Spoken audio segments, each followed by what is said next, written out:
Hello, we are live.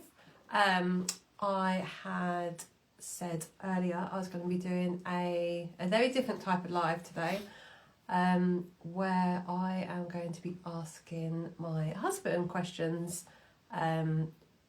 This is something that I really think this needs to be sort of done. I think people just, you ask the person who's got cancer how they're dealing with it, but no one ever really sort of stops and asks the family how they're dealing with it. I think it's something that's quite important, and it's nice to give the family their sort of time to say how they feel, because then that's going to help other people. So we have my husband here. So I'm going to be on the screen here asking him questions, and let's dive in. So, Luke, Hello. So before we found out I had cancer, what were your thoughts and your feelings when it came to having cancer? I guess, obviously, cancer's around, it's all there, but I guess for me, it was kind of in the back of my mind because we haven't had that many people directly in the family impacted by cancer, and at least for many years before you got diagnosed. So although it's something that I was acutely aware of, it wasn't that I was that worried about it, I guess. Yeah, no, and that makes sense because you hear about it and then you don't really ever think it is going to be like coming towards you. No. So when I told you, what were your first thoughts? Scared. Obviously, I don't know, loads of stuff races through your head at the same time, but you immediately go to like worst case scenario, I guess, and start spiraling off a little bit and start thinking like, oh my God, what if the worst happens and like you don't get through it, and then I have to raise the kids on my own and all of the stuff that you do for them, which is tons. I'll have to do it all, and how am I going to do that and keep a job and all of these sorts of things sort of enter your mind very quickly, and it's quite overwhelming. Yeah. After the initial shock, you just start thinking so much things that could happen, I guess. And that's the thing. I think that's why I wanted to sort of interview you, because I think for many people that everyone's just so focused on the person who's having cancer, but then no one really thinks about the spouse and how they're sort of dealing with it. Even the person having cancer, I was never really thinking, how are you dealing with it? It was just, I need to deal with it. So what was your biggest challenge during the treatment?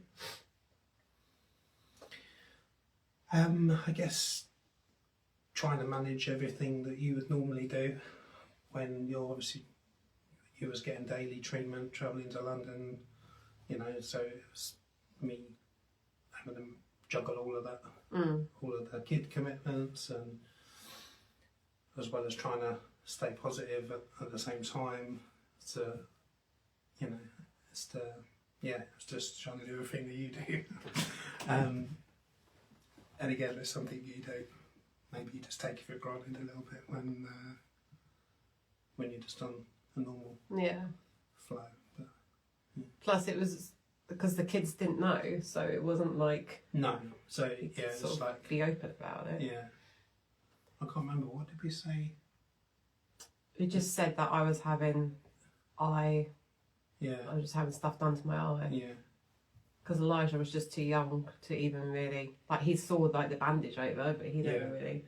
And Annabelle just sort of just took what we said and just believed us. So how did you balance your own needs while supporting me?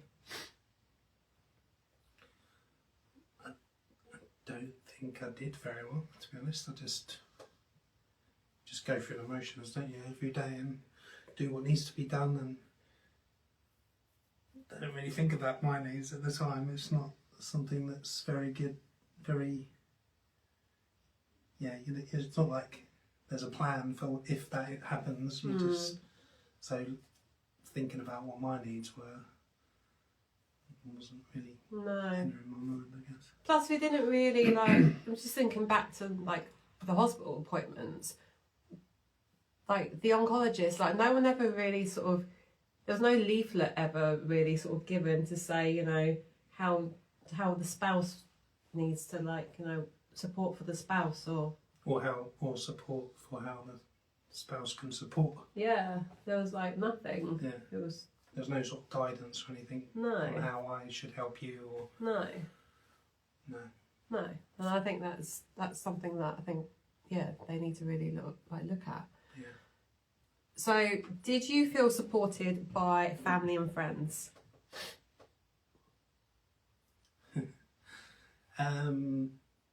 Supported is a funny word.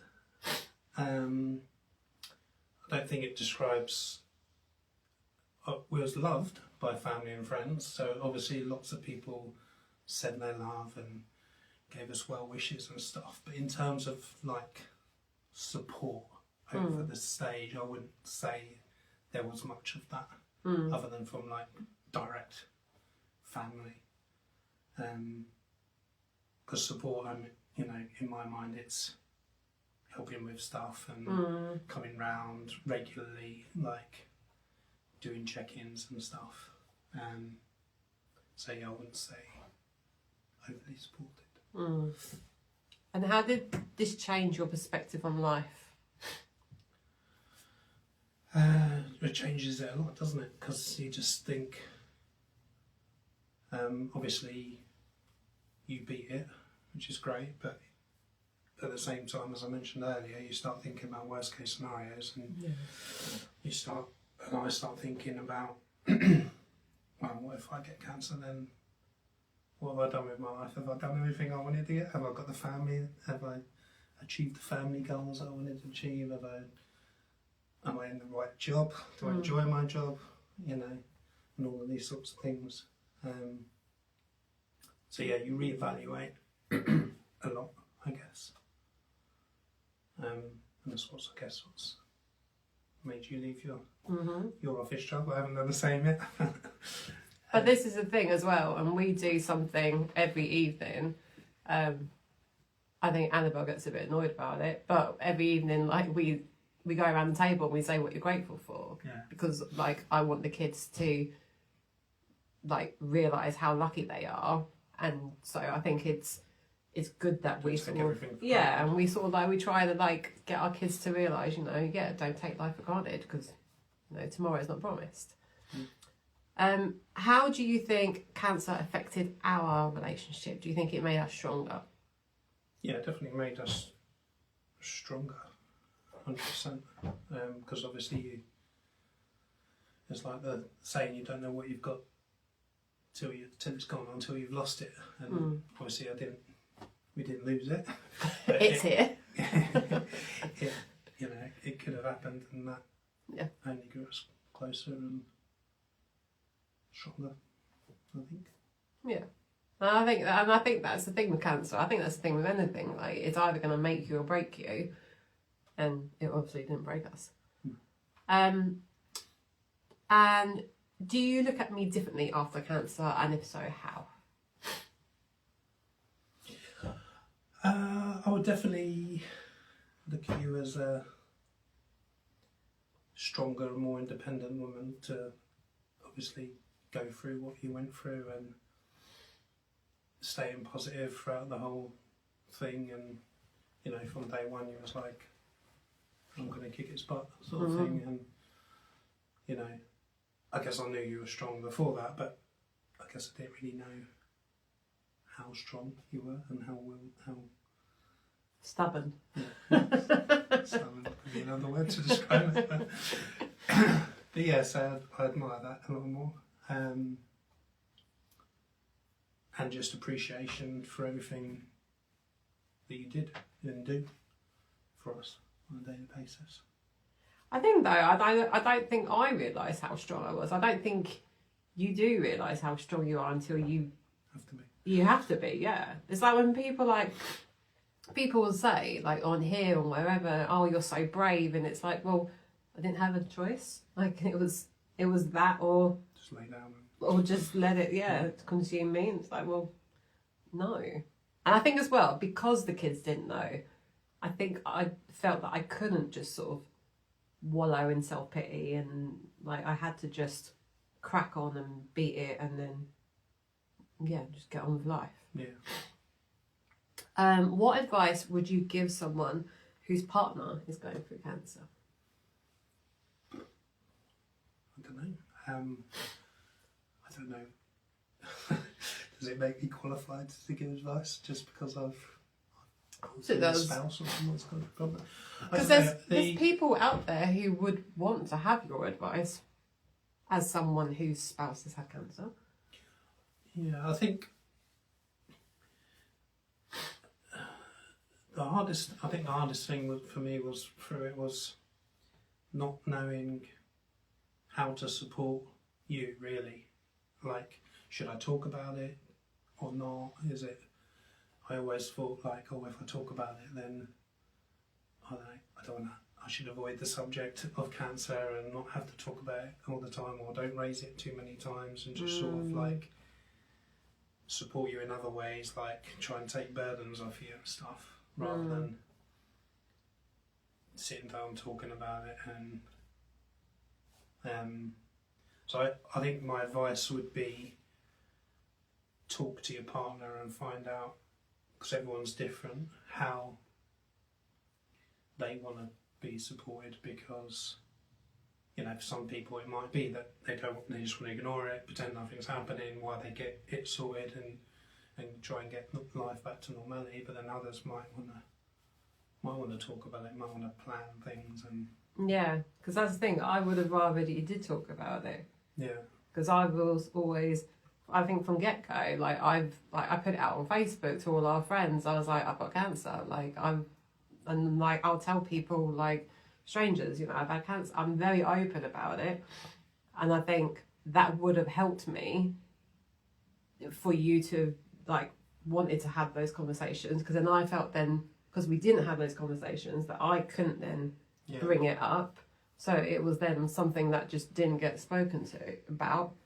So yeah, I think that's. I think the other hard thing is like, because I haven't had cancer, it's like, how do I talk to someone that's the thing. got cancer and going through cancer when I, to be honest, don't know anything about it? And that's exactly like why, like the people who try and raise awareness. That's why we do what we do, because so many people don't talk about it because they don't know how to. They don't know what is the right thing, what is the wrong thing to say. And like I've said before, I had a friend who crossed the road when she saw me because she didn't know what to say to me. And it was like, it's ridiculous. And I got pissed off at the time. But now I'm like, I understand, because it's such a taboo subject. People don't talk about it. So they don't know how to. But it's like, we're still the same person. It's just we've got this thing inside us. Yeah. So yeah, no, that's good advice. See, someone will really appreciate that. So lastly, now that I've survived, what are your thoughts now on cancer? Obviously, it's just a lot more in your mind. You think about it a lot more often than what we did beforehand, and I don't know. You see it a lot more. Yeah, it's just weird. It's like when you're shopping for a car. Yeah, and you buy that car, and then you see the same car that you've just bought everywhere on the road. Yeah. It's like, you're just aware of so much more people who are impacted by it around you. I was going to say something else, but I forgot what I was going to